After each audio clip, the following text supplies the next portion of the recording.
going on, guys? It's Kevin from Guys on the Ground, collaboration with Counterculture Inc. And also, if you guys want to reintroduce yourselves. Kevin Peach, former military, 10 years in the Marine Corps, and a cop for about a minute. you had a good minute though. Tyler Wright. Ink Tyler is my IG handle.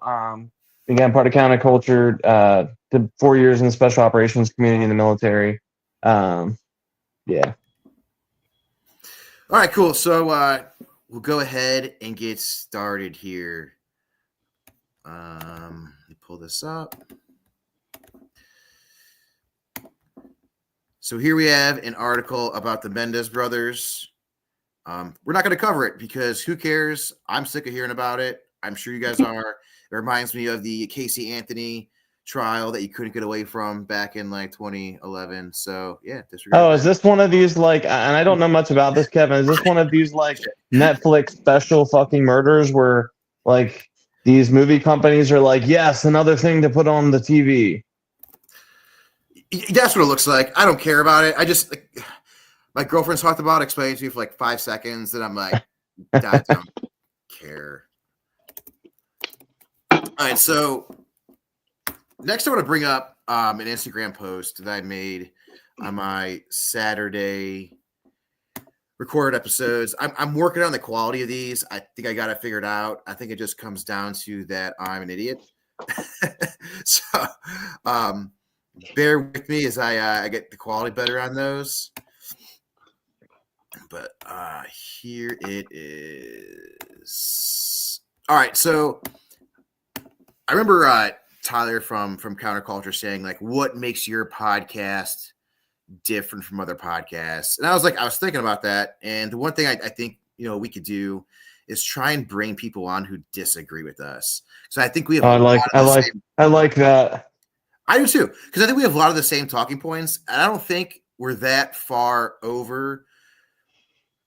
I think we agree on more than we think we do with the left. And I know we were talking about the Project Zero group and how like a lot of their points are like I could agree with like on police accountability, but there's also some things I definitely don't agree with. So I'd really be interested in debating some of these guys. But this guy in particular is the reason why people on social media suck. All right. Keyboard warrior, exactly. So even anti-hero guy on this, which was awesome. So I made this post basically saying like, hey, debate me on anything, and if you want to debate me on qualified immunity for police officers, like let's go, like anyone, open invitation. So this guy Gideon 903, and Tyler, you might know him, and I'll bring it up why in a second. He's like, yeah, man, totally Counterculture. I believe in super devices ideas like giving cops more power. Which I might know him. Here's why in a second. You'll get it. And I actually don't really believe in giving cops more power. And here's why. When you click on his profile, look at that goat right there. Oh shit, man! Go fucker. So Gideon 903. Yeah. Hey, he got that goat. Yeah, Gideon 903. If you're out there, I am more than willing to debate you on anything you want to debate that we and he'll debate your fucking goat. We'll have Tyler. You can do the goat debating. Yeah, I'll grab my goat, one of my goats outside, and bring it in so we can have like it'll be almost like a duel. Goat off. Yeah, right. Screaming goats.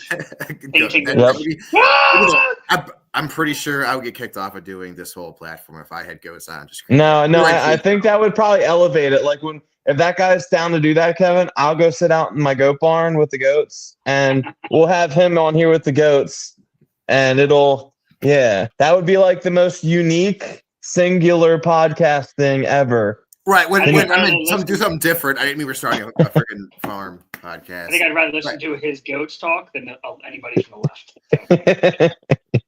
Fair enough. All right. So I recently put up a post about transgenders in the military. That posted actually really well. It was one of my more popular posts. And I was in the minority. All right. I'm in the minority. I think if you're transgender, that solely alone should not stop you from joining the military and being in the military and fighting. You're an American. You should have that right as long as you're healthy, and that's like probably what you're gonna hit me on is healthy.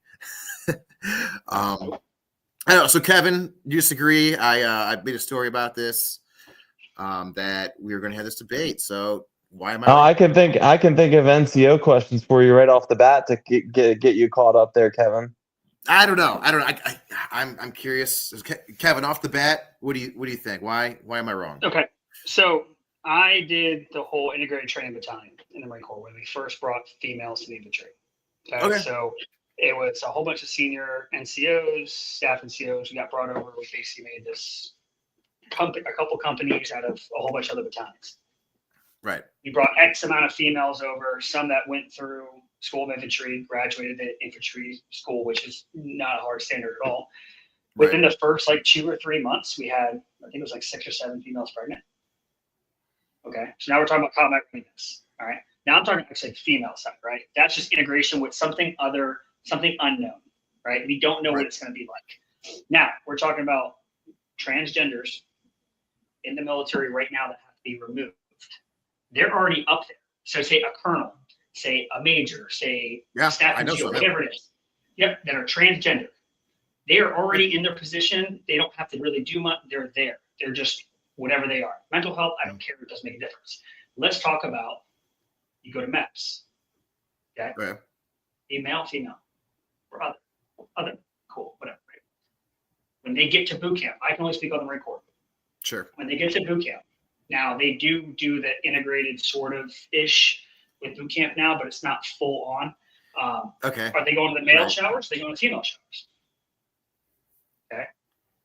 Now, if they you're talking from a logistics perspective in a way. Not even let's talk about logistics, but then let's go into even more deeper.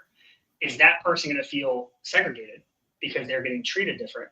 And if there's a different standard for that person, so if you're a male and you think I don't have the correct term for it, I don't really care. Right. If you're a male and you think you're a female, is it male standards or female standards? But if you're worried about treating them differently, then you're kicking. So Pete, real quick. I was in the Marine Corps, but this is something to throw out there to you, and I'll share my thoughts here once you're done. Peach, as far as Marine Corps basic goes, since you're starting at the front, which I agree how you're kind of working your way up.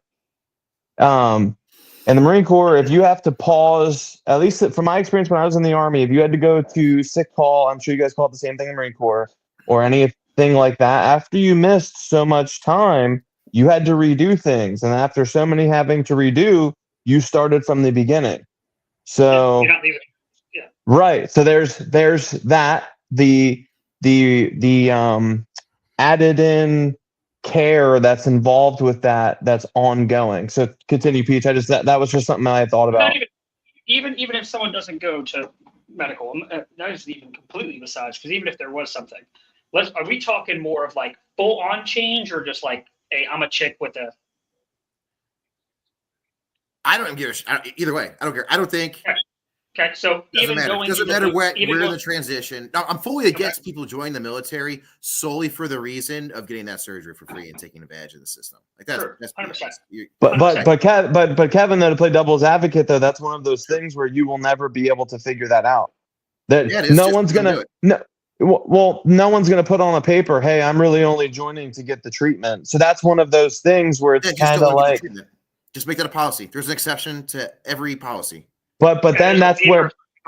Oh, you murdered somebody? Here, sign here. Oh, thanks, man. But hey, man, Kevin, back in those surge days. But Kevin, though, that's where the DoD though kind of then lines themselves up for discrimination related stuff, because you can have someone argue different things there. So if they're going to say, well, you let such and such do it before, but now I can't. There's discrimination right there. What are they doing right now with males that are swimming and doing all these things in these Olympic sports, or even not Olympic, but yeah, I'm totally against that. I'm so you should have. So what's the difference? You're on a promotion board. This female, that's a male. There's female standards. That none of that should matter. Smokes it, and now she has the same exact score as you. Point wise. Here's another one. So I would say. So Kevin. Muscles needs to do 20 points. So I would say Kevin, your sex determines your Your sex determines what PT test you're going to take. So Kevin, I'm a here's female. If you want to fight for your country that bad, like you're not going to care. But this is the problem. It's not the fact. I'm talking combat side, because we're not in the combat times anymore. We're talking your stuff has to be perfect. Different than combat army. 100%. I was in that transition when I got out. Right, I was training. When do you say I was transition? training. I was damn it. I was training, 300 Marines at a time in SOI. And again, here, like when I came in the Marine Corps, this wasn't me being a badass or nothing. It was like, I wanted to kill somebody. I literally like, I want to go to Afghanistan and do this, Peach, you were a senior NCO, correct? You were gunny, correct? Staff, yep, senior staff. Okay. And Kevin, you're a senior NCO currently. Yeah, I'm an E8 master. Okay, so here's a question for both of you guys. So if we're gonna go, I heard an argument the other day. I forget what news channel it's on. Kevin first. How effective would you say the private or the soldier or the NCO that reports to you being a senior NCO is, if they have a profile limiting them from doing their normal job? And if you look at the continuation of care with transgender related things, it's almost forever, whether it's meds to issues with surgery related things. So that's my question for you, Kevin. And Pete, you can share it maybe in the Marine Corps, because I know from my time in the Army with the senior NCOs I was around, you were on profile, you're really no good. And so if you're on a transition of care, or you're doing things involving, as far as the transgender stuff, how hard that is on your body, an Army medical officer is probably going to put you on some form of a profile. And I don't know what the Marine Corps is like, Peach, but in the Army, if you're on some sort of profile, you cannot deploy, you cannot go to schools, and it's a long list of things you cannot do. So then I guess my question for you, Kevin, as a senior NCO, how then can you go to your officer and say, my platoon is at such and such capabilities, when you have all of these soldiers then that can't do the rest of the things that the folks in your platoon or your squad can do? Because if they're on profile and they can't deploy, Kevin, here's a question. If one question at a time. No, I just my last one real quick. My last one real quick, and I'll let you get it out. I just thought of it. So would you rather have the soldier that's capable of you sending them to airborne school or progressing their career, or the person who's on profile because they constantly have to go to medical appointments and really don't ever facilitate any kind of added benefit to the unit? So if they're always on profile, what can you do with them as a senior NCO? That's my question for you. Why are they always on profile? If you're on medication, if you're having surgeries, if you're having issues, basic training, like, I mean, that surgery is so hardcore on your body. To be honest, no. We're not talking about surgery. I can't even disagree. Surgery. Yeah, but it doesn't have to be surgery. It can just be like, okay, I'm a female today, and you walk into MEPS. I'm a female, just like this. I'm a female. Say the fuck I'm not. I'm a female. All right. Right? Here's a gun. Here's a rucksack. Let's go train. I don't give a shit. Okay. Or Kevin, how about this? You counsel. One question, Tyler. You get all one right. question. All right, Kevin, how about this? I'm your soldier. I report to you. You put on a counseling statement that I'm a male and I failed my PT test. I tell you then, I'm a female now, Sarge. You gave me your DNA at MEPS, so I know if you're what you're saying. Yeah, but that's not how that works with that premise there with them. That's not. So we're talking about standards, right? I'm saying, I keep it serious. If you want to stay, if they were my army, which is clearly not. If I had to be in charge of this policy, right? If I had to be in charge of this, your sex determines which PT test you take. You can be whatever gender you want. I don't care. You're not getting a surgery before deployment. You're going to deploy. Like I always said, I have one rule when I was a platoon sergeant. I always said I had one rule in my platoon is you are going to stay deployable. That means you pass your PT test. You don't get counseling statements and all that stuff to make you non-deployable. If you take medication that's going to change your job, I don't care. I had 3 rules, and this is what my brief was every single time. Don't do drugs. don't drink and drive, and don't do dudes. That was my shit. Yeah. Hell yeah. I like that shit. And also stay out of base housing. That was my big, because I married whole thing. Okay. But this is the thing. Like, if you have, that's the weird thing about it. Because if you have a female, right, and she's like, I'm a male. And again, there's women who are capable that can beat men in a lot of things. Tons of it. I've seen it. I've seen female Marine athletes just destroy PT tests. Great, but they're still female. Like, that is, right? When it comes to the male side, like having that male standard, if a chick says that she's a dude and she comes over and she gets a low score, okay, and again, she says she's a guy, and she can't meet that standard, because like you have to do 23 pull-ups as a Marine. A male, 23 to get 100. Right. That's a lot. Like that's not easy to do. I mean, like I can probably bust out maybe 15 now. I have been training pull-ups, but like at the time, I would bust 100% without question. Well, Oh, I'm saying that's it. Why not then, Kevin? Shoulders. If you go to try to join the Army right now, if you were diagnosed with ADHD at one point, you can't join. What about them folks? Or diabetes. I don't know. I can tell you what it was like when I joined, and back in the surge days, you could have like half a leg, and they probably figured out a way to come in. Sure. You But probably again, could have killed. But we someone. are in that. We are in that. But okay, so fair enough. You're going at it for the mental health aspect of it. But I think that's a fair thing to ask, though. Put the other like, way. like I know the He's on that trans. side, yeah. I know the trans to ADHD thing's different, but I mean, I look at someone who has ADHD not at the same capacity as trans. I'm not saying one's better than the other, but the trans so stuff you from can the decide. So Ink Tower gets to decide which mental illness is worse than others. Well, I mean, that's kind of the argument we're making here, though. So if we're saying, because I'm where Kevin, where I think this is going to head to, I really do.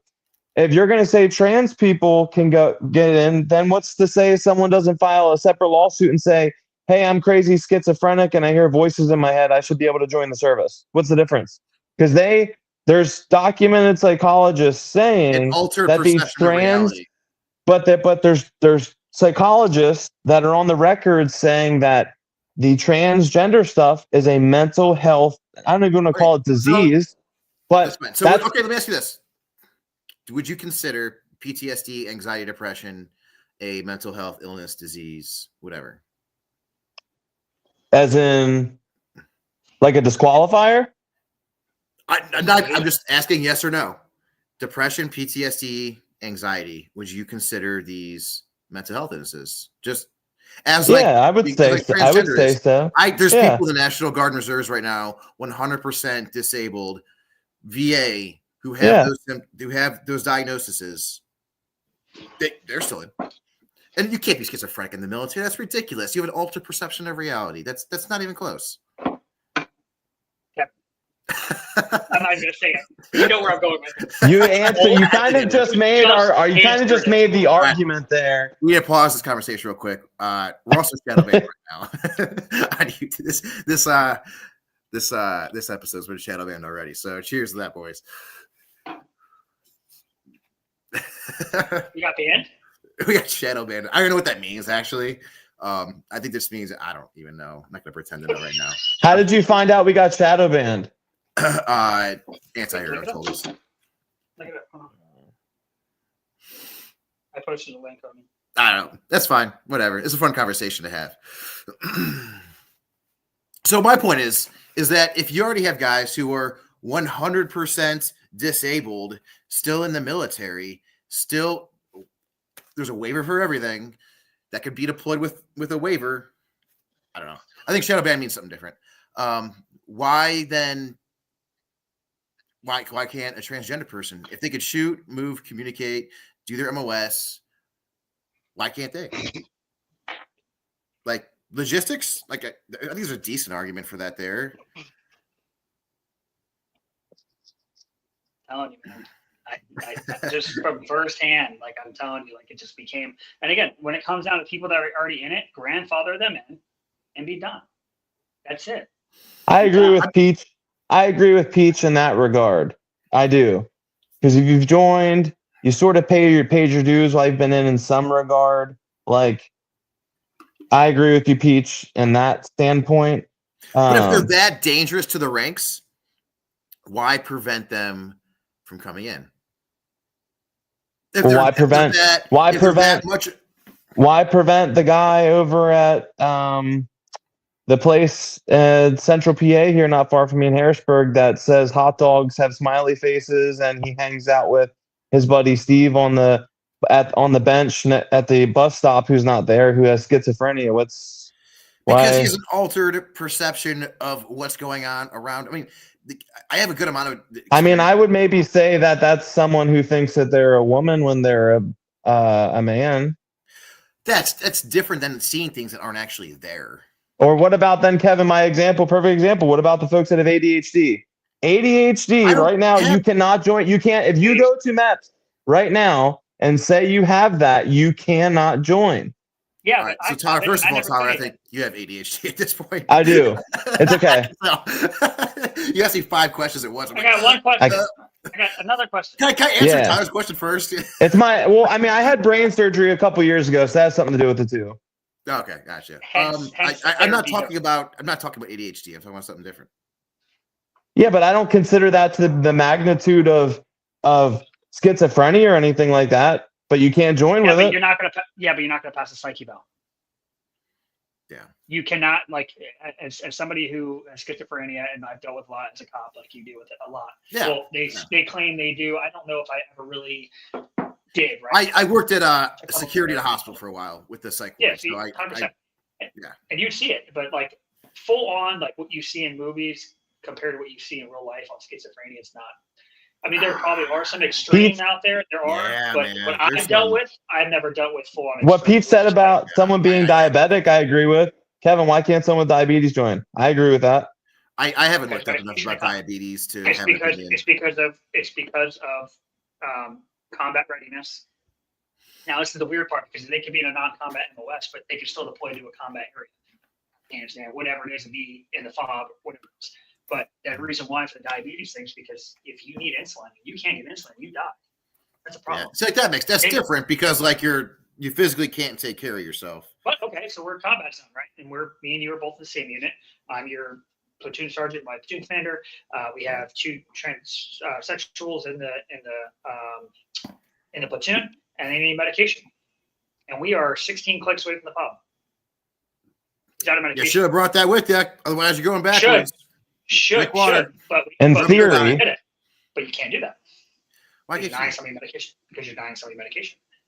Or they now at that point is the combat readiness of the platoon is that an issue? Now we have to figure out a mission to either get medicine, use All right, resources. I'm gonna try. or just- I'm gonna try and meet you in the middle here.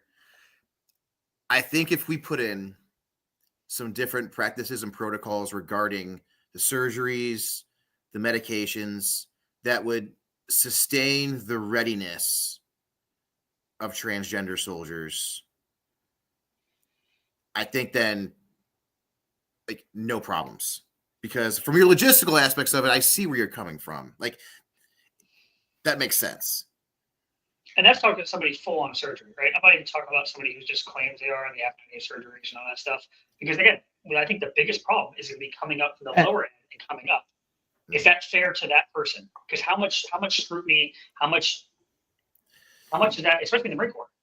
Like, we don't care like what you think. Like, I'm gonna say what I want when I want. Nobody's gonna tell me otherwise. Discrimination, racism, like the full, it just all comes out. And guess what?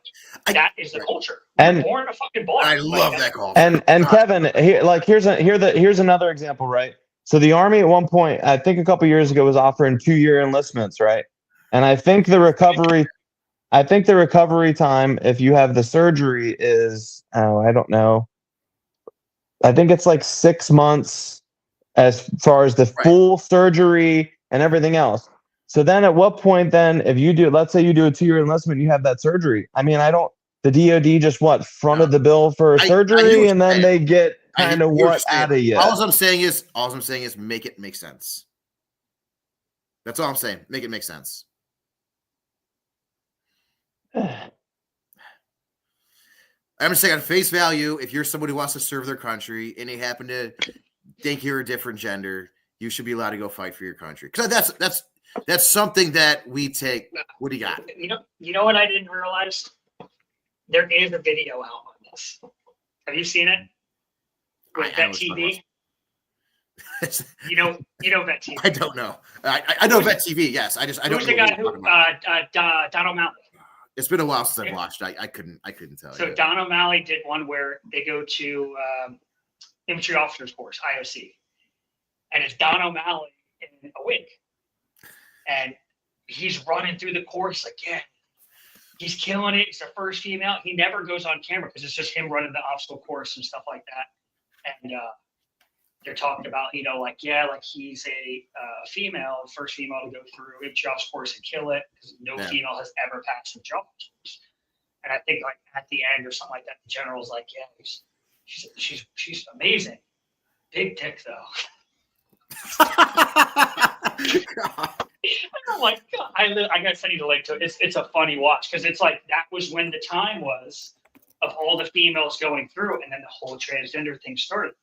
So Don O'Malley came out with this video, and it's pretty spot on. And we're like, oh shit, this shit's coming.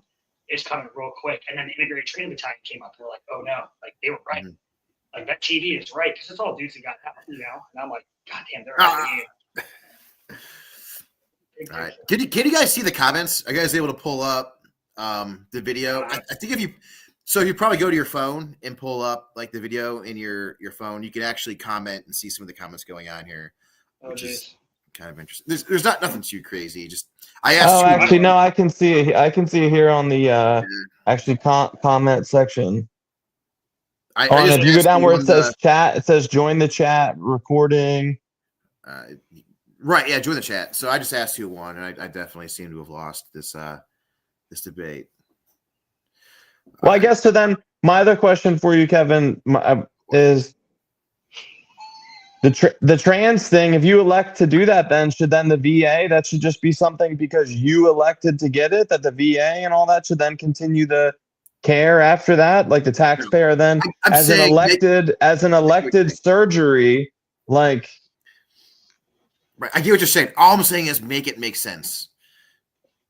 Make it make sense. Yeah, how do you make something like that make sense to where you're going to make everybody happy?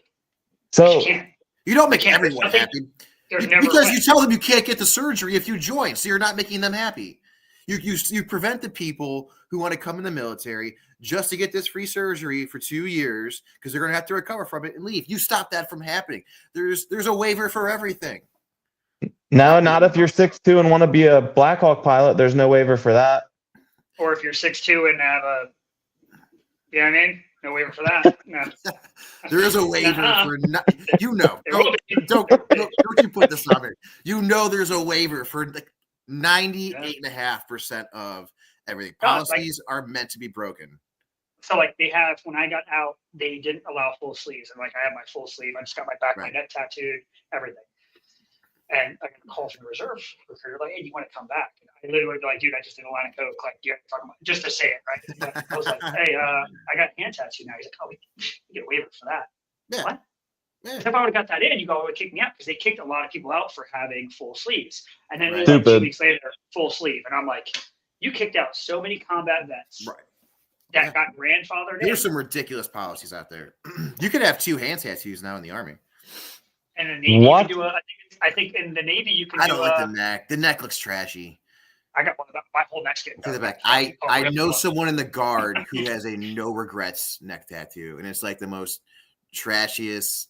How do they spell regret? We call it no regrets. No regrets. All right, let's take a break. I think I'll do some. I get sent that meme very regularly. I have Relentless tattooed across my chest. And I have buddies from my unit in a group chat that will send me pictures of, I forget what movie it is. It's a white kid with I think he's wearing a hat and he has a white beater on. He pulls down his shirt and it says no rug. I get sent that fucking meme all the time. Yeah, we're the Millers. Right. All right. I need a break. So what we're gonna do is let me work this magic here that I've been working on so well. And we're gonna do a police video. This one made me like jump in my seat. I'm not gonna lie. All right, that up there. Let me full screen it. Northdale Road, about Barstow, coming into the square. The pursuit heads toward the densely crowded town square. Devastating civilian fatalities may occur if the pursuit isn't ended soon. 7690 still on the loose highway. I'm coming. We got an update of the location and any felonies. We're going through the second roundabout. We're staying straight on the roundabout. All right, we're doing stuff just drive. Let me This call was the it. third pursuit destruction They're in this coming game. into a lot of traffic. 10 for 'em. 10 to 323. We're only blocking intersections. We cannot participate because of criteria. Understood. There you Body go. There's your PD. officer and his recruit are aware of the pursuit, but hints they are not in direct contact with Georgia State Troopers. This appears to cause miscommunications about commands and the pursuit's exact location. All right, now I'm coming up on about the pit. All right, notice the timer. I love these timers on police videos now. Come on, baby. Get him there.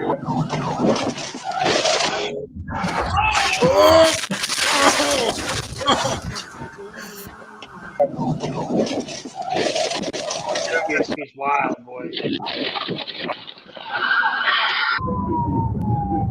That is a mess. So if you don't realize what happened there, they pitted that vehicle into another police cruiser from a different jurisdiction. So There's a So lot of quick- communication there. So, quick police question for you guys.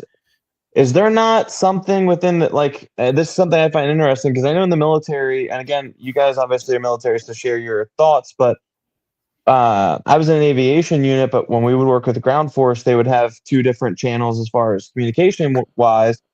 Is there something like that in police work where you guys as municipality can go click and jump onto the state guy? Like, I guess seeing that, I don't quite comprehend that. Like, again, It's military a obviously yes different and than no police answer. It's work. a yes and no answer. Yeah. It just So depends. where I'm at, we actually have regional dispatching, which is it's good and bad. So I have Okay. I have three cities on the same channel. So like any traffic stop they're making, I'm hearing, which is good for pursuits and these types of things. However, Yeah, to outside of those prevent stuff cities- like this. so yeah, it's also just annoying. But yes, that helps too. It's a good and a bad thing. But like if a different city not on that channel got into a pursuit, now like I'm a police officer in a pursuit relaying information to a dispatcher. That dispatcher is relaying it to another dispatcher, and they're relaying it to another police officer in a different jurisdiction. So just the game of telephone says a mistake's going to happen, like what happened here. Mhm. Yeah, we had like a patch. We could patch over like the county below us, county above us, stuff like that. It takes time, something like that. Like dispatchers deal with so much stuff, it takes a lot of time. But now they actually have a channel we can all go over to. It's like a whatever. You click it over and it changes your radio a different color, and you can talk. It's like a mutual channel. All right, so here's what I think is one of the worst parts about this video, to be honest. Let me share it.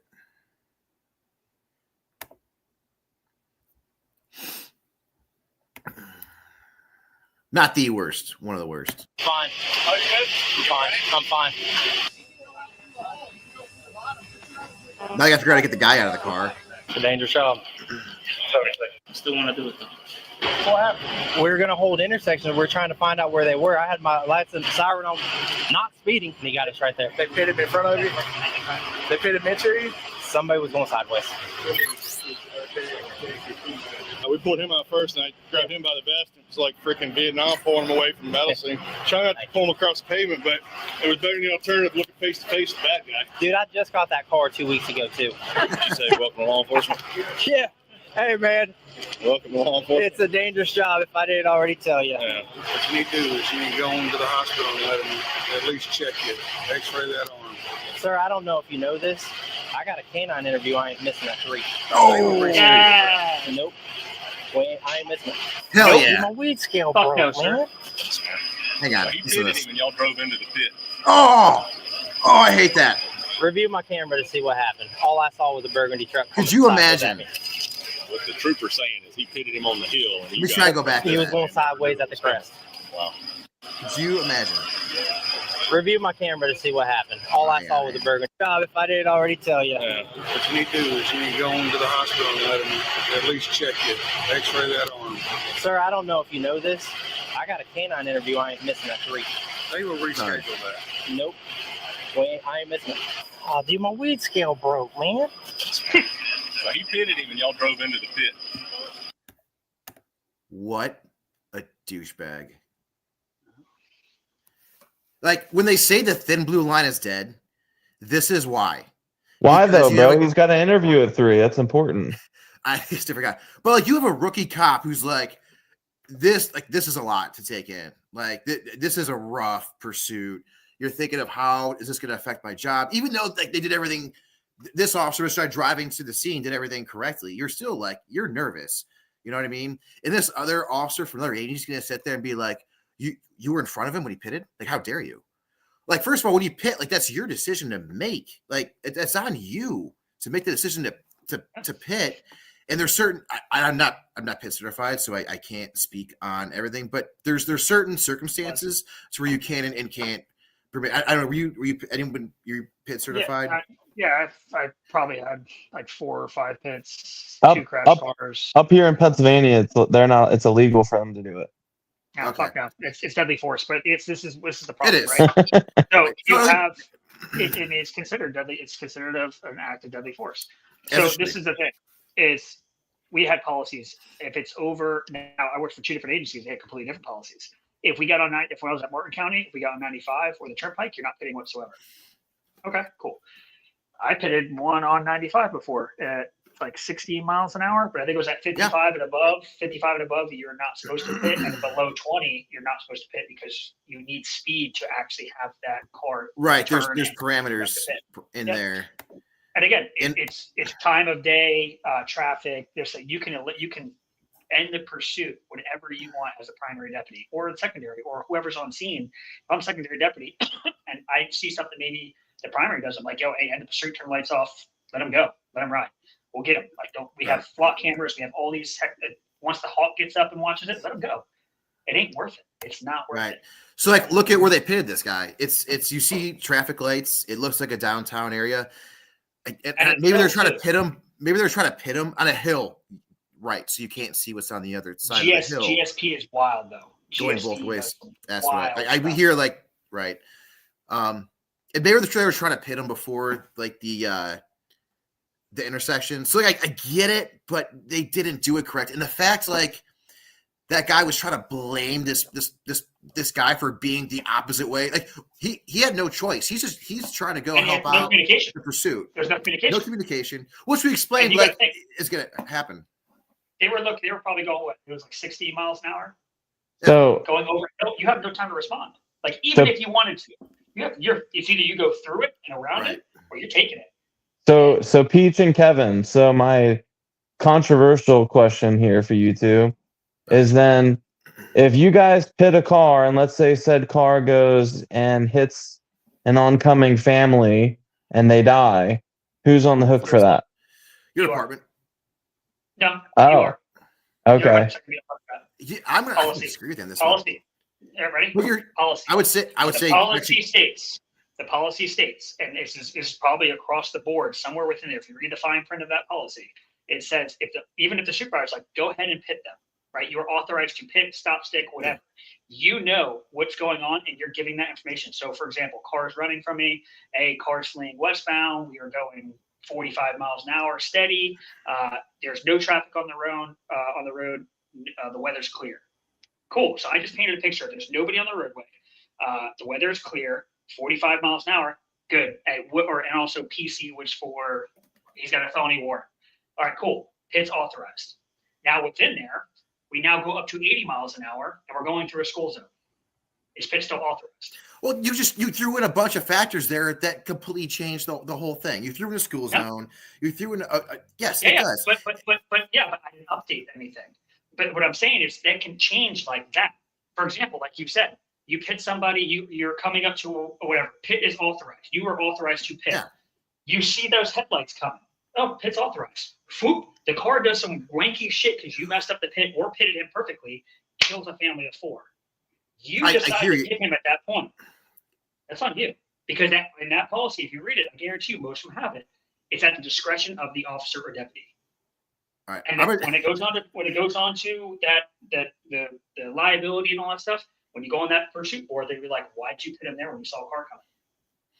Right, because you're not going to put them there when you see a car coming. But if it's during the night, and I'm not pit certified, so I'm also talking out of my ass here. So Pit, it's easy. if it's night shifts and you got a car that is just driving, they're shooting out the windows, they're running into random things, and it's like, I need to stop this guy right now. Yeah, they force it. Yeah, 100%. And it's night shift, and you decide to, and you don't see the couple people that are walking their dog on the sidewalk, and the car spins and hits and runs them over. I don't think you. Yeah, but we just went from hitting a car and hitting a family of 4 in a car to somebody shooting out of a car. I need to end this now. 2 different things. At any point, you could just let that car go, right? Is the juice worth the squeeze? If I hit this car now for a traffic infraction, is it worth the damage to my car, the damage to him, and the liability that's going to come behind it? Or, like you just said, with dude shooting out of the window, all bets are off the board. He's going down. Like, he's going to get hit. And he's I hate something you just said.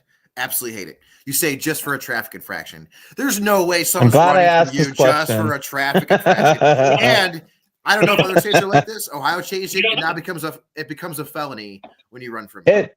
It's one of those terrible. It's one of those terrible things as far as like situations you can end yourself up into. Like it's what I'm about to say is something a little. It's different than police work, but it's like when our helicopters would go out to a civilian range when we would be CONUS, and range control would say, "Hey, range is clear," but they're up there shooting the minigun and they kill someone. It's kind of like who's on the hook kind of thing. It's different. It's different, but it's just one of them terrible things if you find yourself in that situation. I think it comes down to is how well can you articulate that you dotted I's and crossed your T's to make sure you can do the thing as safely as possible. And there's always Murphy that's going to come in there and mess something up. But even still, like you just said, the thing that you said that you hated, what I said, it comes back. It's true. Because when it comes back to it, what was your original reason for the stop?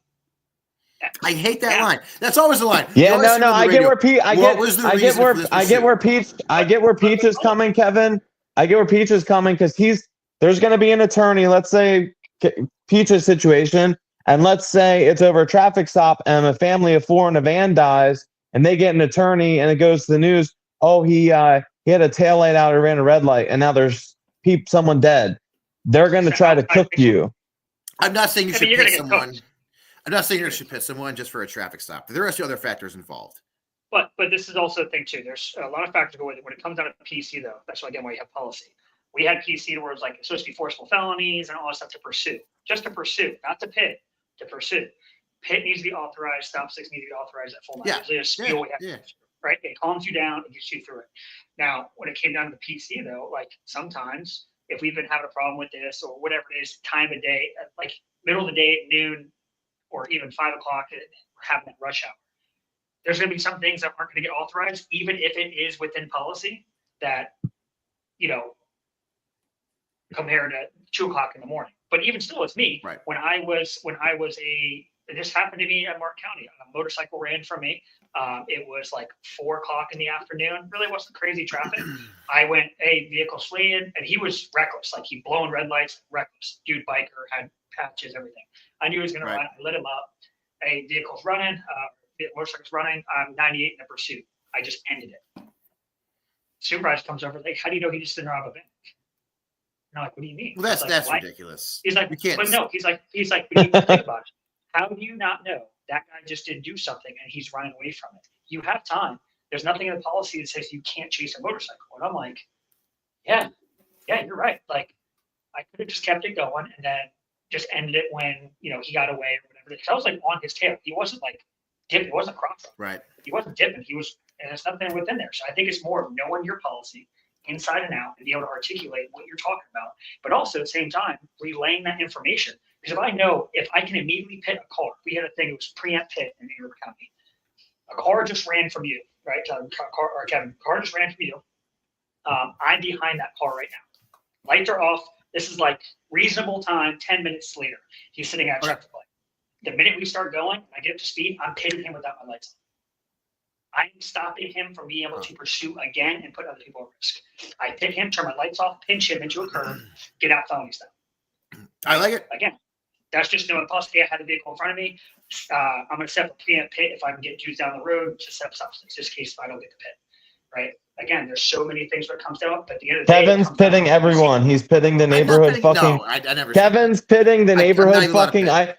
Kevin's I'm pitting not the even allowed to neighborhood fucking ice cream truck. Kevin's gonna pit the fucking pizza delivery guy. I'm just No. fucking with you, man. I've Yeah, never I- pitted, I- nor am I certified. I got to some, pit. I got some good videos of pits, but also I have some ones that I've messed up really bad, and it was just like learning lesson. Right. And I know Mike Dilks on Copville talked about Matheson, Lieutenant Matheson. He saved my ass multiple times because I did some wild stuff, and he just backed me up. He's like, "Hey man, like I got it. It's cool. Sign right here. Counseling. yeah. I'll take that all day. Thanks, brother." Oh yeah. All right, we're gonna shift gears a little bit here.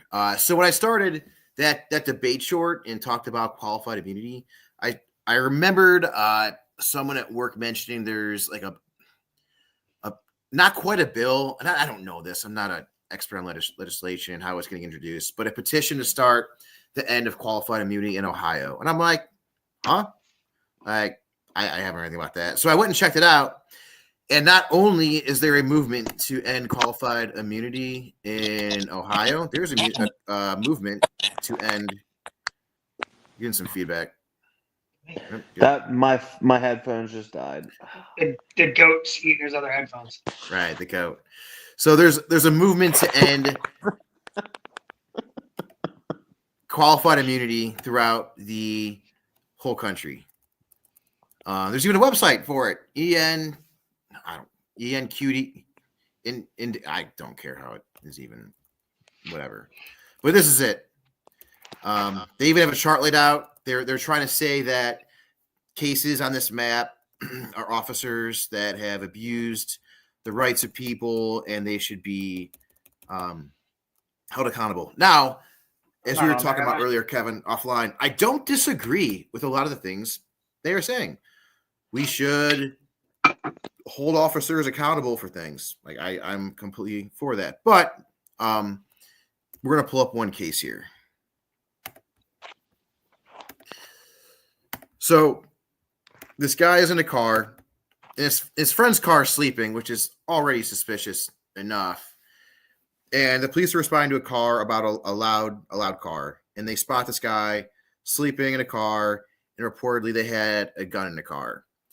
So this happened in 2017, which is important because although Ohio is an open carry state that permits carrying weapons, do you know when Ohio became an open carry state? I know Ohio was an open carry state. Ohio is an open carry state. Go ahead and Google it. Is the feedback good? Yeah, you're better. Okay, I was able to adjust it on my phone. Kevin, with you being in Ohio, would you say sometimes PA and Ohio kind of like simultaneously do things? Obviously, they're different states, but I think some of the border states do some similar as far as timeline stuff goes. Right. So let me finish this one point here, quick, Tyler. So June 13th, 2022. Correct. Oh wow. So they're trying to make it seem like this guy's not committing a crime when he's committing a crime. In 2017 in Ohio, you could have a gun if you had a carry conceal permit. And there's laws that when you were approached by law enforcement, you had to say, "Hey, I'm a carry conceal holder and I have my weapon on me." You know, rightfully so. Technically, you could arrest for that if they didn't, but I don't know if anyone that did. And Ohio, with your concealed carry stuff, is that the same here in PA? So as soon as it goes in the vehicle, it's considered concealed? It's an open carry state, so you can have it. It doesn't matter. No, what I'm more so at is here in PA, if you don't have a concealed carry permit and you load a vehicle into a vehicle, or you load a gun into a vehicle, it's then considered concealed, and you have to have a permit to do so. Unless no, you don't need anything in Ohio anymore. It's all allowed. Really? Yeah. Well, in Florida, you have to have, if you have a concealed, it has to be on your person or an attachment of you. So like within a purse, a little man bag, whatever it is. But if you do not have a concealed, it has to be locked in a container, closed container. So you can put that bitch in this plastic Ziploc bag and put it on your passenger seat. Technically, it's a closed container. Okay, Pete. Then yeah, Florida. Okay, it's similar than here to PA. Yep. Okay, that sounds about right. All right. So back to the story. So right there we have lie number one. They're saying that this guy legally was carrying a weapon. Now, if he had a carry concealed permit, he was, but it doesn't say that. And it doesn't seem like this was he was legally carrying this weapon. So they're saying that he posed no threat to officers. If someone's in a car asleep with a gun next to them that you could see, they're 100% a threat. 100% all day long. So obviously they call for backup. 2 more officers show up. So that they wake them up, because you're going to see what's up. Because if someone's asleep in a car, it almost becomes like a caretaking thing. Most people I come across that are asleep in vehicles at night, and this could just be my area, is that they're drunk, they're using drugs. So right, in this case, you're doing a welfare check. You're making sure that that person's okay. It's not necessarily normal, and I get people have to sleep in their cars because they're homeless, and that sucks, and that's awful. But it's not normal behavior. So you're going to conduct a welfare check. Yeah, but but again, it goes to that whole piece of like, and I got it. I'm going to play devil's advocate here. You're going to like the PC portion of it. Yeah, it's a welfare check. You don't need probable cause. Kevin. But at the end of the day, like, you're still checking on somebody, because if this dude drives away in an hour and he's intoxicated, Right. I didn't put myself in that position to stop him from doing that. And now it's on body cam. So when that dude Right, kills and somebody, Right. Also, there's a gun next to that person. So you have someone asleep next to a gun. Back then, guns were illegal to have in a vehicle without a carry PC. permit. So you have a lot to go on here. Like, you're allowed to knock on the window like they're doing here. Yeah. So the officer woke him up by knocking on one of the car's windows. He put his hands up in the air. And according to at least this, they say he stopped complying with their orders and that he kept his hands up and away from the gun. Seconds later, they shot Mr. McShann 7 times, killing him. And of course, But they this brought a is the lawsuit. thing. I think Right. if the beginning of this was wrong, I wonder how much of the rest of this is wrong, and I'd like to see the report. Exactly. like- and you know what the problem like with that is that even if we were to bring up the police report, I really do want to start. There's plenty of these cases, and honestly, if these people are trying to take away my qualified immunity, first of all, I love to debate them. I'm more than willing to invite end qualified immunity on this podcast. I will go on their podcast. I don't care. Let's have the conversation, because like I said, I don't disagree with a lot of the things you're saying. I think you're either misinformed, or you're being ignorant, or you're being malevolent. It's one of those two. And if you're being ignorant, I'll be. Go ahead. A lot of people think that qualified immunity just means like I can really do whatever I want. No, it has to be within the scope of the law. Absolutely. And if I act outside of that law, I'm screwed. I lose it. And once you lose Absolutely. qualified immunity, you're never going to be a cop again. You're done. Yeah. Like, those dudes are mostly are figured out beforehand when they're violating people's rights and nobody says anything. When Right. supervisors start looking at body cams and be like, or some partners are like, hey man, don't do that. You can't do that. And then they keep doing it. And then you're like, hey man, I tried. I talked to my supervisor, I talked to the next dude up, I'm like, hey, you need to fix this because it's going to become a problem. I'm on scene with him.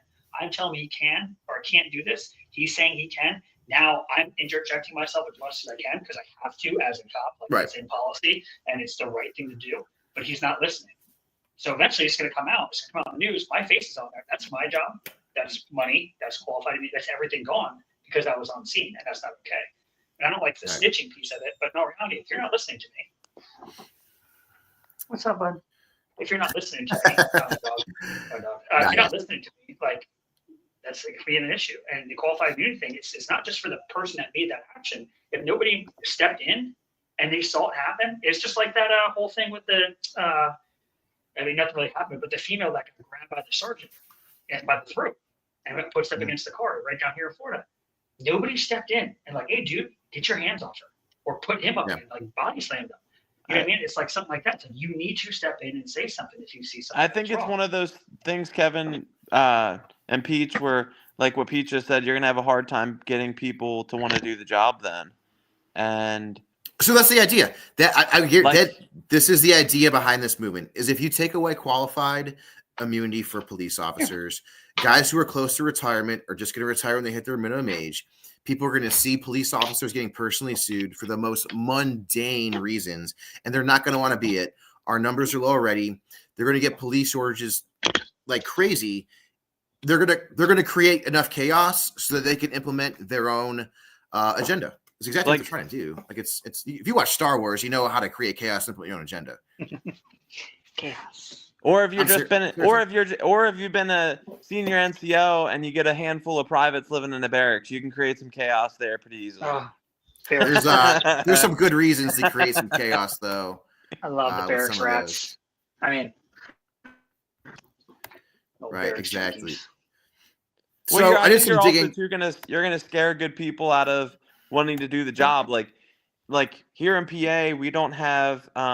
It doesn't exactly pertain to police work, but what I'm getting at is, here in PA we don't have. I guess some states it's a good faith like legal protection if you help someone out and something happens. Here in PA we don't have that. So if you're out and let's say a car's on fire and trying to help somebody, no one's inclined to get out and help you because if something happens in the course of you trying to help them, they could sue you. And although it's not exactly the same as qualifying immunity, what I'm more so just trying to get at is you're going to get good people that want to genuinely do the job or help people, and you're going to take, if you would take qualified immunity away, you're going to lose out on good people that want to do the job. Oh, you know what? This is interesting. All right, I just read this. Let me share this again. So they actually posted the case in the article, and it contradicts what they said. This is how ridiculous this is. All right, so if you could look here, share this tab. All right, good. The case is pulled up. So while the officer shouted, "Show me your hands," Knight says McShann sat up and looked around at the officers on each side of the car, slightly twisting his body back and forth to scan the area with his hands. But then Knight asserts McShann reached down to pick up the gun. Knight saw McShann raise the gun in his direction, but that he wasn't sure the muzzle ever actually specified pointed at him. But there's officers surrounding the car. Yeah, hostile act. There it is. Hostile act. You got the Right, absolutely. When Knight saw McShann pick up and swing the gun in his direction, he started shooting. 100% justified. That is completely different than what they said in their own article. I'm going to reshare this tab. When it says he stopped complying with their orders that he keep his hands up and away seconds later. Like, it completely contradicts what they said in their own article. It's ridiculous. Like CNN runs this. Fake news. Fake so news. interesting. So I looked up who runs this. It is a Black group Lives Matter. called. It's a group called Project Camp. Whatever, I don't care. Campaign Zero, that runs this, and you can donate money to them. This is like I'm telling this you, is Kevin, the it's this is the people- it's two revamp. cops. It's two cops running this whole thing. You're just getting money. That'd be Give a shit. hilarious. It is like the revamp of the organization Black Lives Matter. That's what it looks like, and you Because Black have Lives these Matter was ran by white organizations. people. You have organizations that are funding the left movement. So I would love to know what Campaign Zero does. I would love to have one of them on here. I would have an honest debate with them. They say, look at our work. So I click on look at our work, and they talk about public safety, beyond policing, all their viewpoints. But what do they actually do? I can't figure out what they're actually doing, yet they're getting donated all of this money.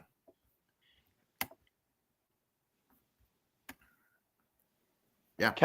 Kevin and Peach, you know what I think would be a model for society? I was thinking about this the other day, and I don't know if you guys would share this same view. Right here, dude. You got to talk about me. I'm right here. No, I just mean in terms of like, I don't know what word it would be to use, but like, I don't know, Peach, what your experience was at the bases you were at, or Kevin, you as well. But obviously we have MPs on all military bases, and I don't really feel like you hear or see half of the stupid ass shit you see in the civilian world. And granted, yeah, it's people in the military. Obviously, it's a different kind of group or class of people. But like, I don't know, like when people try to make police out to be really bad, I will use that example when I've told people, you know, I was on a military base, lived on one with hundreds, maybe thousands of people. We didn't have no crazy shootings. People got pulled over for stuff. Granted, but you're also living with there may be a time or two, and granted, it may be a crazy example, but like that's what I go back to. Just that. using the you example can't of because like, those people are pre-vetted. You're living with pre-vetted that's true. people. That's true. That's true. And they have something to lose. That's true. Their families have something to lose. Absolutely. That's a good example. Every car I pull over, So- that's who it is. They're pre-vetted for like schizophrenia, crazy felons, and now transgender. Kevin's We are gonna back be full stuck circle. on the schizophrenia thing. Hey, Because I've seen people with schizophrenia and interacted with people with schizophrenia. We got to And hear I some honestly- stories now. I got to know. I gotta think back. This goes back a long time ago. I don't. These are people that and I feel bad for them because they've honestly lost their touch with reality completely. They see things that aren't there. you're a bad boy. It's awful. What are you chewing on, little bastard? Yeah. Oh, nice. Um, The Acquitted podcast. Well, no, I just feel like stopped by to Kevin say hi. though that article though you sent me or not you sent me I sent you kind of I mean I don't know if you had a disagreement on my opinion about the thing out here in my hometown, but I think that kind of correlates to like a really screwed up direction we're headed as a justice system because I like the appeal related thing that the guy's attorney filed. I read through it and he admits to killing the guy in the thing I sent you, and people are advocating for his release. I'm more just so saying the craziness of where society is in terms of police work and what people want out of that system. Well, it's just like that. What is it? The brothers that killed their mother and father 35 years ago.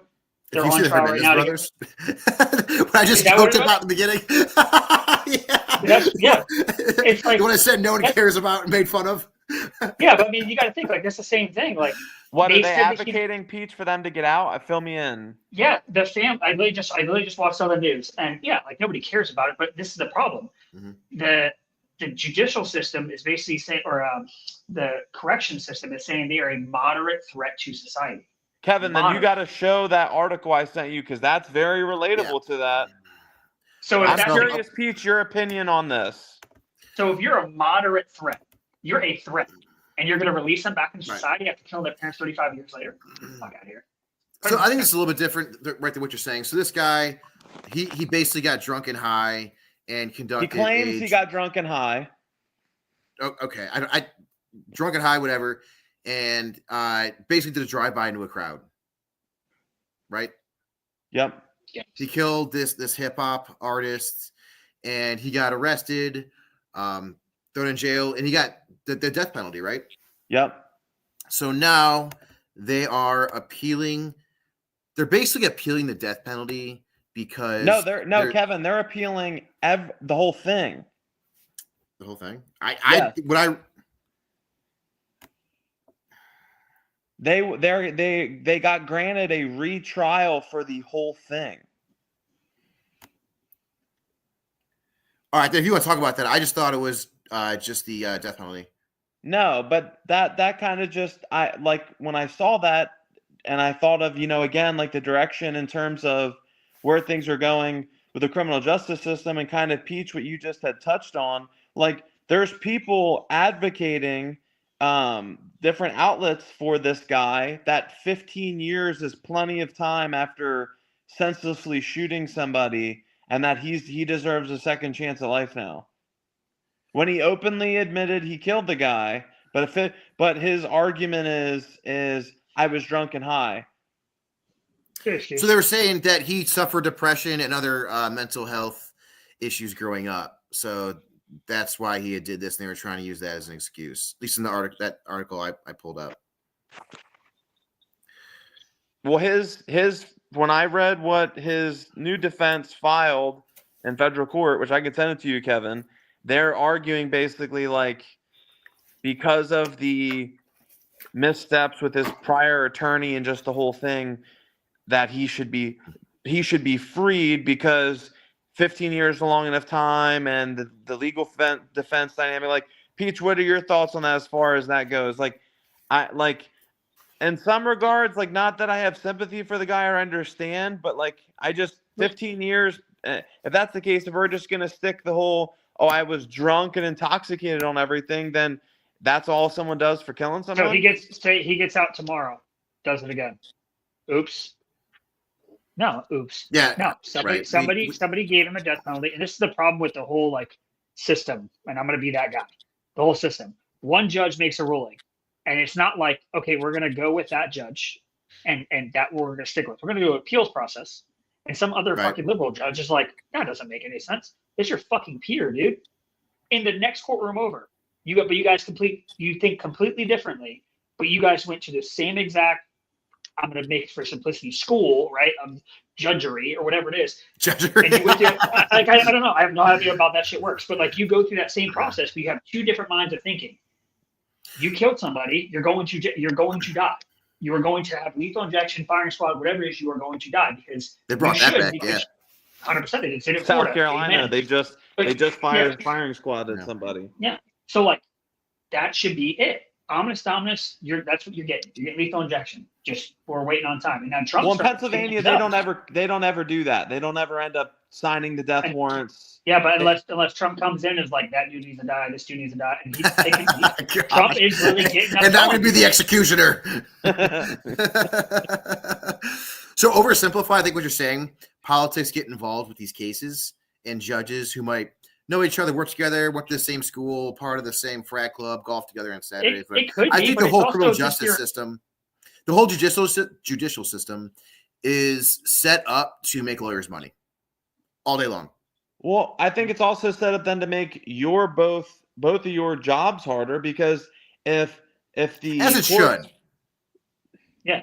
Well, if the 100%. courts want to set that standard, then if someone goes, well, shit, I can just say I was on drugs and smoked some weed and was drunk, and you're gonna go to I'm a jury only going trial. to do 15 years for killing someone. Shoot. Yeah, but it's the thing. You got to think. For example, if I go to a grand jury, right, for a shooting, right, killed somebody, whatever it is, right. You think I'm getting a jury of my peers? You think I'm going to get 12 cops up there? No.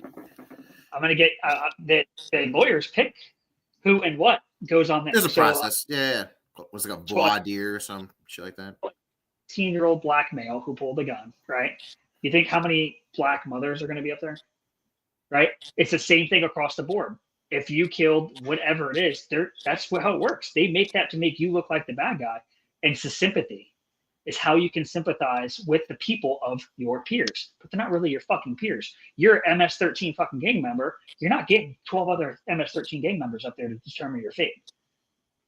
It's so much stuff that goes, So when they pick the jury, should it be the peers of the police officer, or should it be the peers of the suspect? Well, when they say like you're going to get sentenced or you're going to get adjudicated by a jury of your peers, right? That's really what they said. And you look over and you're like, I don't know these fucking people. These aren't my peers. It's just wrong, right? So somewhere around that, like you have to have some type of. It's got to be fair. But again, the only fairness you can do that is they come to agreements on. Yep, you can have this juror. I'm going to take this one, and it's a give and take. And there's objections. Like no. And they look back in your record. I've been on a jury before, like actually on a jury before I was a cop, and it's pretty like they go back and they go to your Facebook. They look at everything. Really? Oh wow. Yeah. So if you're pro law enforcement, are you? And they ask you, are you pro law enforcement? Are you pro law enforcement? Like, what do you? They don't tell you anything about what's going on, but they ask you all these things, and there's eliminations because if you're pro law enforcement, the defense is probably going to want you, or they're not going to want you. It's you're going to be on the side of away from the criminal. And I know that's total breakdown, but the way I understand it, like they both get to pick and choose, and they both have this is honestly something we should break down in a later video. Is how is the voir dire process of picking jurors good or bad, and what we think of it? Peach and Kevin, a question for you guys. This is something I don't know. When they say the death penalty, I know you guys aren't lawyers, but obviously you guys are cops, so you're familiar with that whole system. When a little bit. When that jury found, like in that case we were just talking about, he was found guilty and then he got the death penalty. Is that the jury then that recommends that, or they put the two punishments in front of them and say, which do you think? It's whatever the crime is. So if it's like an F1, F2, F3, okay, whatever the crime is, will have up to this or this, right? Death penalty. It could be 25 years of life in prison or death. And the jury will say, well, nope. They just guilty or not guilty. Then it goes to a sentencing hearing. Okay. The sentencing hearing is usually a follow-on date, next date, whatever it is, and that's when the judge looks at everything, the totality of everything that has happened, and he's like, okay. And it could be 25 to life, but he might only get 15 years. So now, And question next for you two guys then. Do you think maybe any of that stuff should change and the jury of your peers should have a say in So what your punishment might be, They have or no do you idea. still leave that up to the judge? right. Leave So that to the judge. regarding the death penalty, there has to be what they call a aggravating circumstance. Or in PA, So- they use the word malice. You have to act with malice. The same thing. Right.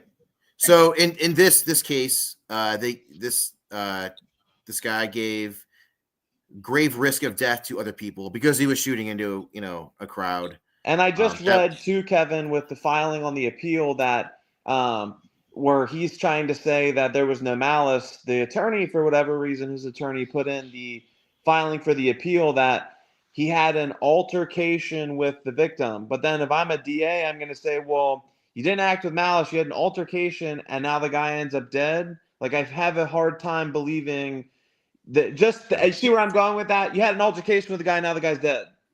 You can't handle the truth. Right.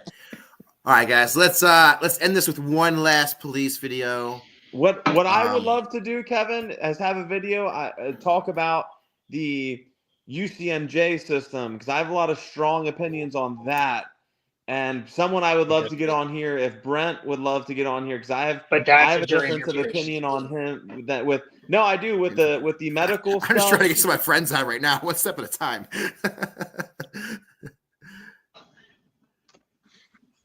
Kevin, is your mic on?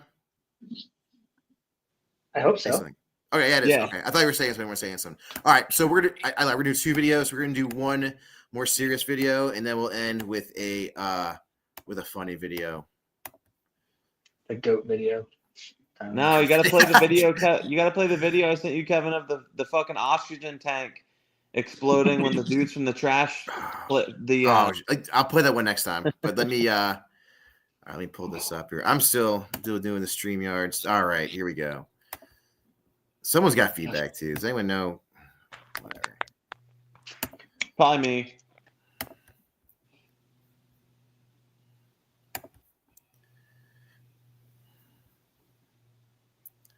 Get it going. He stops this motorcyclist. All right.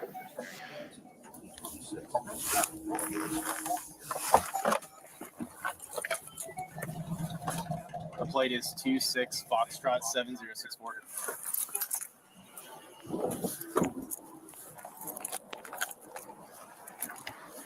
You okay?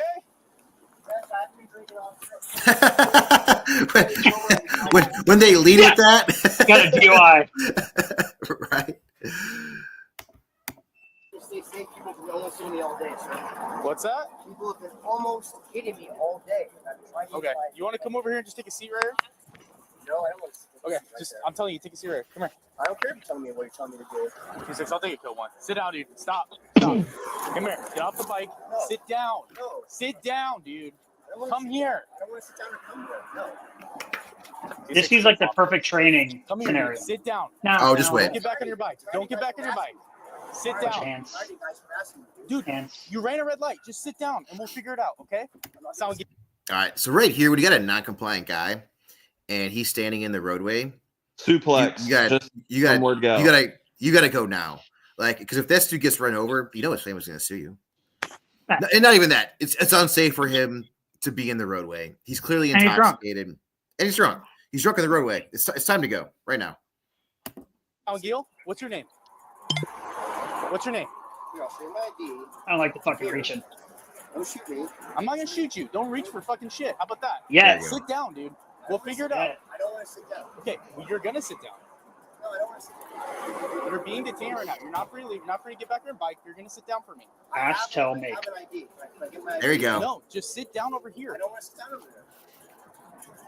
What is he wearing, guys? I don't have an I idea. think is he wearing a jacket? No, You Yeah, he's ran got a bike, jacket you're and bouncing jeans. yourself. no. Would a taser still go Taser, through I don't want to that? sit down over there. That's a maybe. 26, just have them step it up. Oh. Yep. Time to go.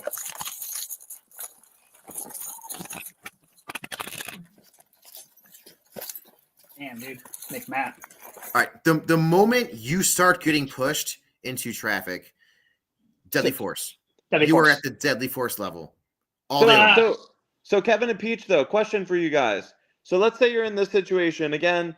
I wasn't a cop for super long. At what point would it, like, do you guys have departmental policies? Like, because the first thing I'm thinking, where he's leaning his head forward, I'm gonna fucking uppercut him, take his face into my kneecap, and like, or would that be get you in a bunch of shit? Because I mean, he sort of did it there. He leaned forward, and if you're in the clinch or you've done any kind of kickboxing, Muay Thai, Jiu-Jitsu, if you have him here like this, I mean, would that be frowned upon kind of thing? Or So if you have someone, it's called, if you have someone actively resisting you and you need to take them to the ground, you can use what's called distraction techniques, strikes, to get them to the ground. Okay. Heel palm Right. strikes. Because you can't muscle everyone. You know what I mean? You can't. You're not going to. No, you can't I beat agree with everybody I up. agree with you, but I have that logic as Mike Tyson says, everyone has a plan until they get punched. Was it punched in the face Sure. or punched in the Punch to the mouth? face. Right. Okay. So that, I mean, again, I hate to Monday morning quarterback anything police work or anything cops do, because you guys get put in impossible situations. But that was something I was looking at there. This guy's leaning his head forward into you. Why don't you just take his head and just right into your kneecap? From up here. At the time, I guarantee you, I could put you in a scenario, and I could be like, "Why didn't you do X, Y, Z?" Oh, Dude's fighting yeah. life right now. Not It's life also yet. like, and I say in this video, like, it's go time. It's time to go now. But like when you make that decision, it's like you're also thinking of Blue line. everything going with that. And am I going to get screwed by making this decision? Absolutely, all day long, because so many things can go wrong so quickly. And I'm going to continue this video as you see happen here. Oh my god! Oh, And, yeah, I like sweet. he's just pushing him back off the side of the road. I hear him coming. I don't know what that is. It's like a fire truck. It's a siren. No, I don't think so. That like but all right. Oh shit! Yeah, he has full taser. Yeah, it's kind of hard to see there, but the motorcycle rider actually stole his taser. And once Yeah. you steal an officer's taser, you have the ability to incapacitate force. them. Deadly force. This shooting was justified. That's why you get tased, right there. That's why you get tased. And everybody's like, "I don't want to get tased." Now you can understand. It does. It's my work. Dude, I'd rather get pepper sprayed, gassed. The taser turns me to a I little agree with bitch. you. All day long. I got hit by the 7, the 10. It sucks. I know from personal experience when I was tased 4 times that when I am tased, I have no control of my body. And he can easily keep going and going and going and take my gun and do further harm to me. But somebody who's not been tased, you can't give your experience. I have a very conflicting view, and you guys are probably gonna shit on my Good. head for my view with the. I already planned to. I love that. And I got shit on at the live thing for this take, and this was just my opinion. If you're a public servant and up here in PA, you're required to take a PT test to get into a department. As much as some cops may whine and cry about it, I think you should, at least maybe up here in PA, if you have to take a PT test and pass it to join said department, you should have to still then meet them same physical fitness standards. Because if we're dealing in life or death, and those situations of physical fitness can be avoided, and by you working out and being in shape, that cuts down on putting yourself in situations where someone's grabbing you.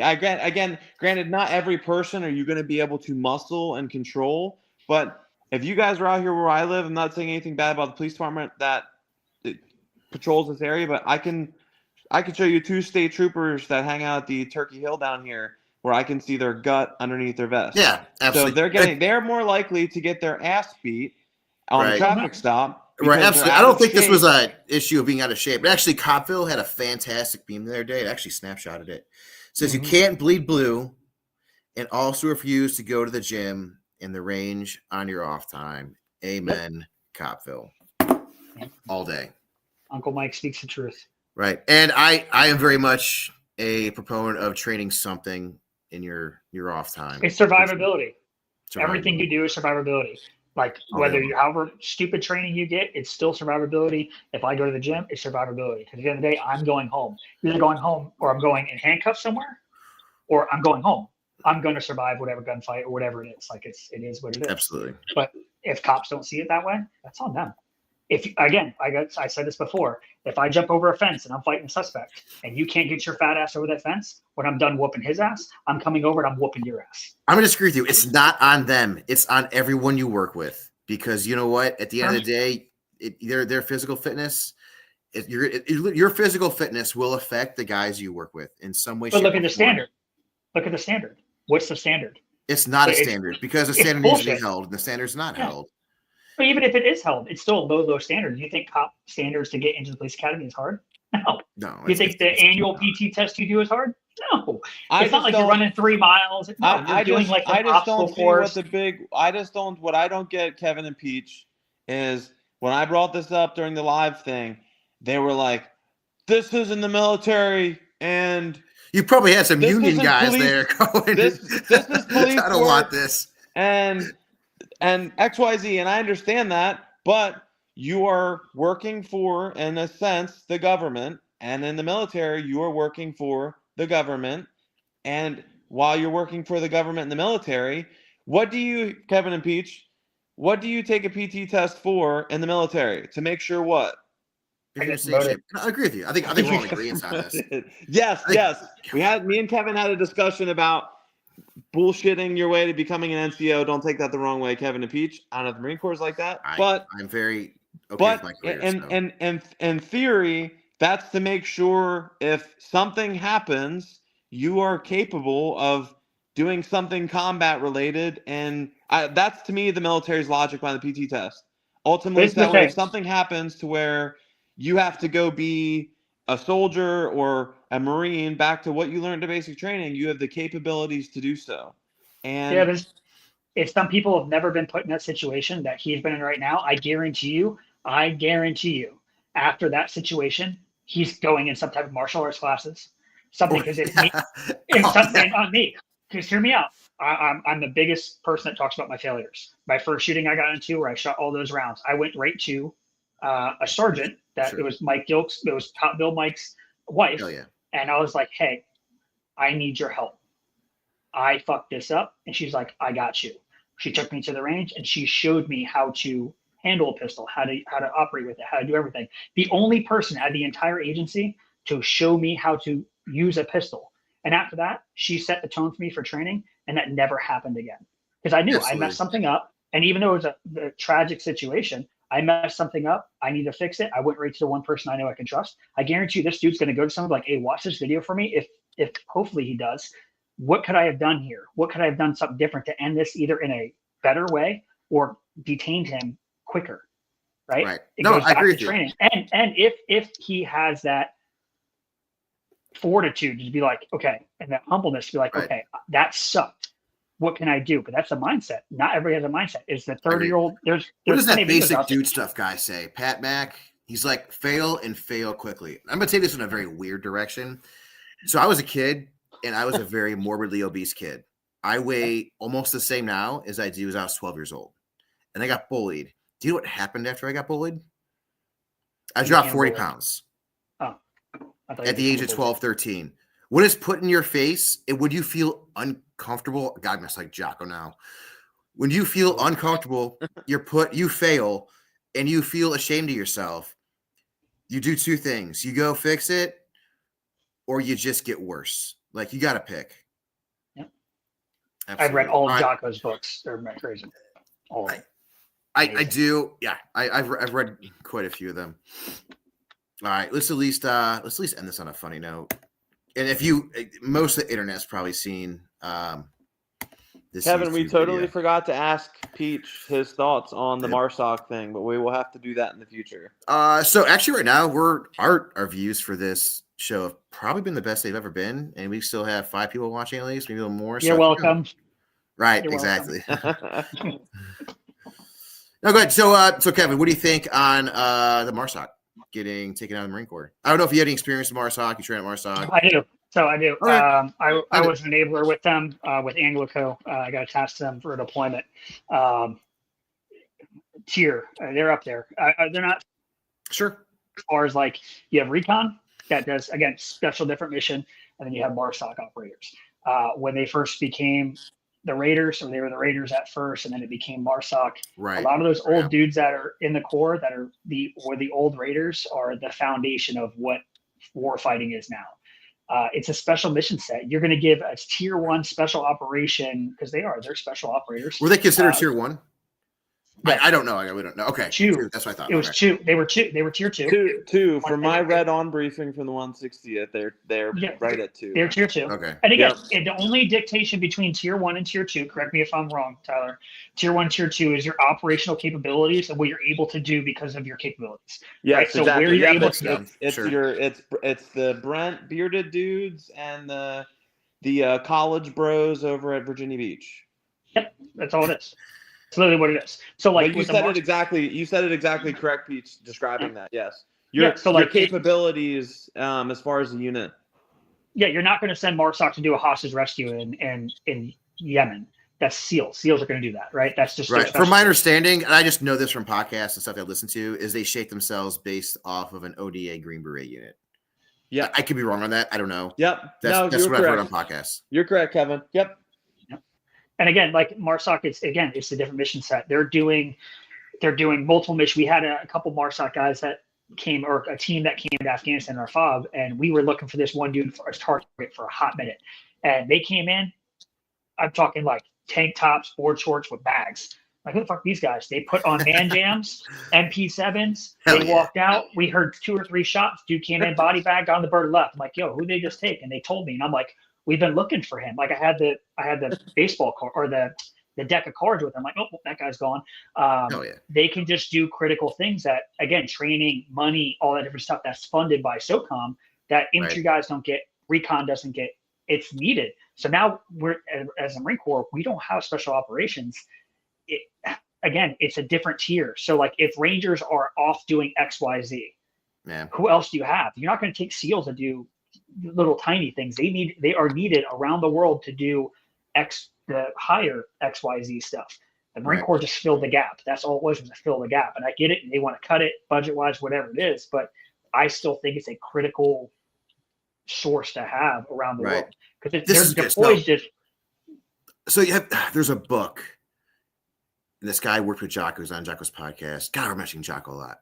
It was called you're talking about by the water beneath the walls, on the water beneath the walls. Something like that. All tattoos, like he's tatted up. The author. I don't know. I think so. I could be wrong. But it's by someone correct me, please. But he talks about how during wartime there is a need for a special operations unit, and then those units fill the gaps of that need, and then right after the war they take those units away, and then war comes up again and they're filling those same gaps, where they should have just kept that unit in the first place. Maybe you shrink it a little bit, make it make sense. Okay, you take those people, right? So if you disband MARSOC, where are those guys going to go? Back to line units, I imagine. Okay, back to line units. How good are those line? Hold on. How good are those line units going to be now? You're going to give me a master sergeant that was in MARSOC for 15 years and put him as a force multiplier. Master sergeant. Yeah. Oh yeah. Now his training programs, everything that's going to come down to the infantry units. We just now got better. That's the only positive thing I can see, is making the Marine Corps now as a whole, if they divvy them out right, and those guys hopefully don't be like, nah, I'm getting out. Because when I got in the Marine Corps 10 years because they got rid of my MOS and they were going to send me to Hawaii for 3 years on a company. I think, Pete, what you said is true. I think a lot of them guys will exit, because that would be like Kevin Brent, for example, the organization he was with, tell them saying, hey, not that they would never get rid of that, but then saying, yeah, hey, Brent, go be, first sergeant at some 82nd unit. And he's going to be like, fuck no. He's not going to want to. Well, right. But he's still but you're still going to improve that unit significantly. You're not gonna crap on your guys because you don't like your position. No, that's the thing. SOCOM guys, they can get out right now. And even in times of war or not, they can get out right now with SOCOM underneath their belt, scout sniper. Like I've been to scout sniper school and stuff, but it's not like write a book. Scout sniper. Write a book, do the full 9, or you go do government contract. You do government contracting, and you make 6 figures. Yeah. And you develop. Look at DJ Shipley. He's one of my idols, like 100% one of my idols. He got out after retiring, made GBRS Group. And he literally he reposted something on my Instagram, and I fanboyed a little bit. But it's one of those things that, like, GBRS, like, he developed this training group that's the best in the world, but also against all the experience and brought people in with them. When those MARSOC guys, like, they're going to go to people that are dumb grunts like I was and try to train me to do these high-speed things without the money and the time and the essentials that you need to get to that level. That's what MARSOC has. They are on the 6-month training cycle or a 3-month training cycle, and they're deploying every 4, 5, 6 months. But they have the time because for those 3 months, you're the Marine Corps. Like, you're not always going home to your families, doing all these other things, but also you're getting hundreds of thousands of rounds. We didn't have that shit. Hey, you only get 30 rounds to do this whole mission. Did you range 400 in California? You're going to give me 30 rounds? This is just like a mile. I'm going to lose that in my first 3 steps. We'll figure it out. I just heard of recently a range 400. Maybe that's another a segment we make in a different video. That sounds awesome. Just a briefly that I will never forget Peach being in Okinawa and as a private on a trip with my unit, first trip with 160th, and I didn't know the Marine Corps bases operated as hardcore as they did with like uniforms to pump gas and shit. And I happened to be at the PX and shower shoes, a bro tank, and Ranger panties, eating some Taco Bell. Army did. Army did all that. No, well, so there was 2. I think the one MARSOC guy was a gunny, and I forget what the other dude was. There was a sergeant major from the Marine Corps ran up and like flipping out, wrong uniform, and the MARSOC dude's like, "Sergeant Major, you need to get the fuck away from me." And I was like, "Yo." Some of the greatest lines I've heard is I've seen this similar with Green Berets. Like, yeah, you guys, like, you're not even in my food chain. I was like, oh, yeah. There was this MARSOC. I don't remember his name, but he's got like tattoos all over. He was on. Yeah. I believe he was on Cody Alford. Sean. Yep, Cody Alford. Yep. Great dude. I met him. I met him way back in the day, like real quick. He made this perfect thing, and he's like, he just came back from mission. He's dirty. He's got all different colored stuff on, and he's walking, I think, from the PX something. And some gunny was like, "Hey man, you can't be wearing this." He's like, "Oh," he's like, "Who are you with?" And he's like, "Oh, like this, whatever." And he continues to walk. He's like, "Hey, come here." And he said he had to go into the secured facility to where his area was at. So he walks through the gate, kind of speeds up ahead of him as this dude's yelling at him. And he gets through it, and the gunny walks up. He's like, "Hey, I need to get in there." The guy's like, "No, you can't come in here." He's like, "Hey, see you later, gunny." He's like, "Oh, it's gunnery sergeant." Like, get the fuck out of here, dude. So I had an experience to where, I was on like a small team in Afghanistan. It was like a mentoring team. Like 12 of us worked with an Afghan battalion. I was way too young to be doing this mission, but we lived on base with like 2 Afghan battalions, and that was 12 Americans and like 40 Hungarians we were with. So we were ready to rock and roll all the time. We go to Bagram airfield, and they're like, "Are those weapons loaded?" And I'm like, "Yeah, they're loaded." Like we did a freaking, it was like a 16-hour drive from where I was to Bagram. Like, of course my weapons are loaded. Like, you got to unload those right now. You can get an Article 15 for having load up in the space. And I'm like, we are not in Kansas anymore. Afghani commander rack back his AK on our first sergeant and like put it in his face. First sergeant ripped the gun out. "All right, bitch, I got something for you." Stayed in these like tents in the middle of our fob. So what we did is we took trucks and we surrounded their fob, and I took a Mark 19. I was like, "Okay." And I sat there. Mark 19. Okay. Oh yeah, rack back. I mean, fully like off safe, ready to go. Like, okay, let one of you pull a gun. I will rock all 15 of you right now without question. And yourself. I don't even care if they go off. I don't care. Kevin, that food chance story you told, I tried to get Brent. I know he says he I forget what phrase he used. He was like, "Oh, never I acted in such and such manner." Like, Brent, I know for damn sure there had been a time when you were either wearing something that some big army, of course, whoever, you have to have it. I have so many memories of when I was in the 160th being around them dudes. Like I can remember going to the PX and not having unit patches on because we were doing some training thing, and senior enlisted people out of Fort Lewis and I Corps, or I forget what the other units that are there, being told to get fucked and mind your business. Like I know Brent has to have had a situation like we said no. He probably was like remember. He did probably had so many instances of that he can't even remember. What else did I hear? I heard one Green Beret during training. He got asked like why he hadn't gone to Ranger school yet. And he was like, I'm already a Jedi. Why would I want to be a stormtrooper? I was like, being a Star Wars fan, I'm like, that's awesome. So good.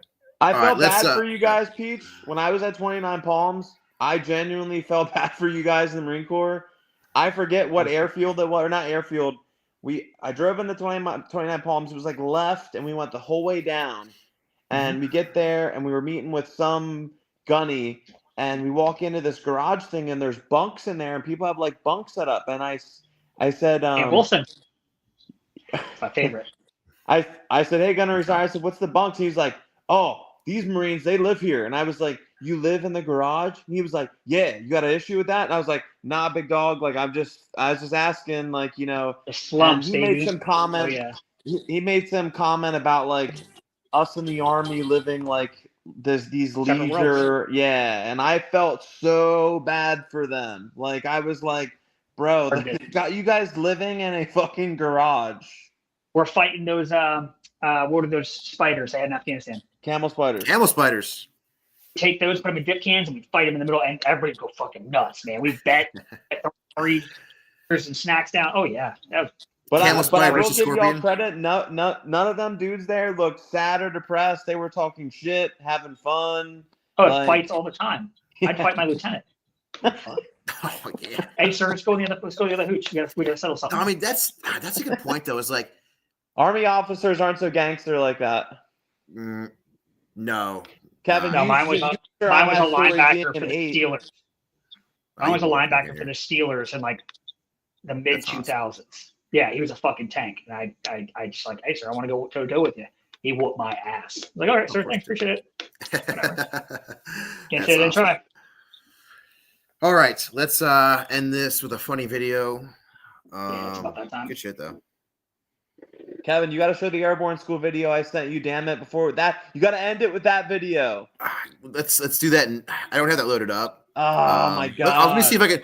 Let me play this and see if I can't find it real quick. Let me see if I can. I'll play this and see if I can't find it. I'm also running a show while you guys are talking. By the way, I have faith in you. How are you? So the reason I stopped you is you are suspended with a warrant for your arrest. I am. So do me a favor, turn off the car, put the keys up on the dash, paying you for that warrant, and because you are suspended actively. Oh. Hey. What? Come here. Hello? The raccoon has her meth pipe.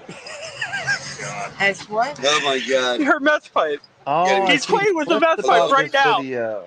No, don't reach for it. That's evidence now. Oh, I don't want him to have that. That's why I'm gonna do it. Yo, why is there a raccoon in the car? Trash panda.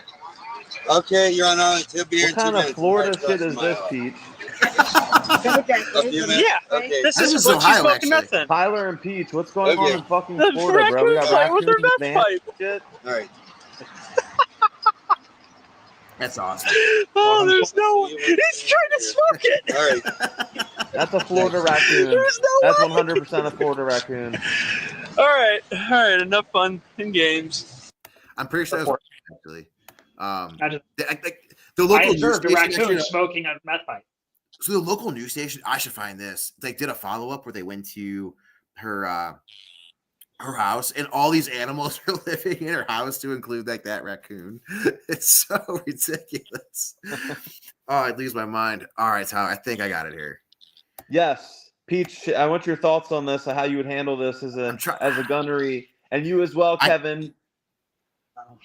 I couldn't figure out when it actually happened. Help me out here. They shared. Wait, it are like you talking like recent. 10 years? Like 10-year gunnery sergeant? You talking like when I was a sergeant, how I would handle it. Those are two Either different either animals. or. Those are Both of definitely- you. yeah. We'll end it with this because that video had me fucking dying laughing. It Because just when you're a junior NCO, you gotta be angry. You have to be. You have to be angry because you're where the rubber meets the road. You're no longer a Joe. You got to tell your guys what to do and how to You do couldn't tell it. me shit. You couldn't tell me shit. I knew my job Right. inside and out. As a senior NCO, you kind of have to just be the one to sit back, see the big picture, see what's going on. Kevin, is that Hey, is that your spiel you give to new NCOs, the promotion board, when you're asking them if they're ready to be ready to be an NCO? No, I Yeah, give them right. fucking welcome to the brotherhood, fucker. Here Right, it is. This is it, Tyler. All right. Yeah. Help me out. I really can't figure out what's going on. So help me out. So this is at Airborne School. Okay. You have the audio up. Oh, sorry. Start it from the beginning. I'm gonna freak the fuck out. Shut the fuck up.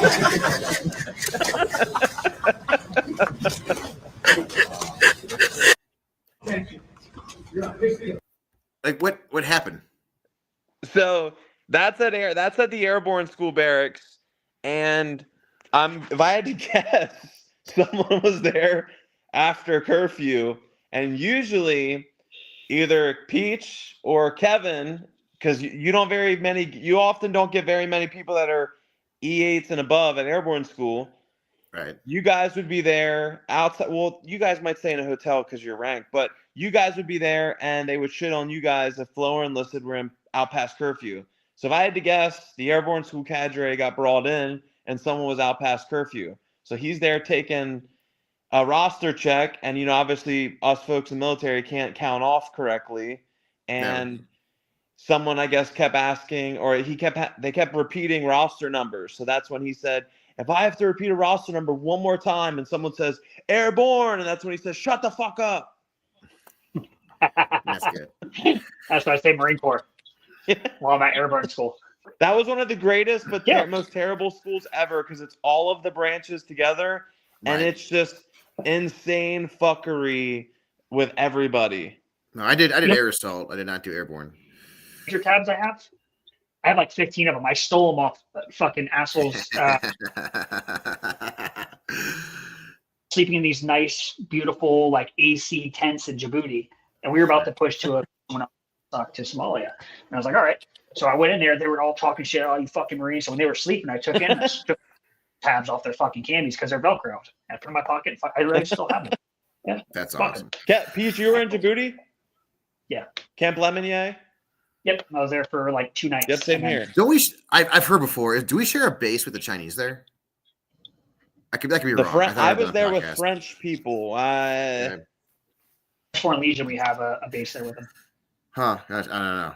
Well, all right, guys. Honestly, I have to pee, but it's been our longest one. I think this is our best episode yet. I'm gonna check with Tyler at Anti-Hero after this, maybe in the morning. He might be asleep, but this was awesome. It's like I can see our live views, and I don't think we really had zero at all the whole time. Maybe like the first couple minutes or two, but no, it's been awesome. Appreciate you guys. I think next week I might end up having one of my buddies on that went to the Philippines with me, so we'll figure out how that works. Kevin, I'm gonna try to, Kevin, and Peach. I would love for you to be on this as well. You guys can obviously share your opinions. I have a friend out here where I live that was involved, and I don't know if you guys seen it in the news. There was a shooting where an officer died out here where I live here recently out in York. There was a shooting at a hospital, and someone passed away. One of my buddies was one of the people that responded to that, so I'm going to try to get him to come on here if he's willing. Yeah, absolutely. All right, guys. Appreciate everyone who's listening, comments. Helps that old algorithm. And like always, I don't like to say stay safe, so stay dangerous.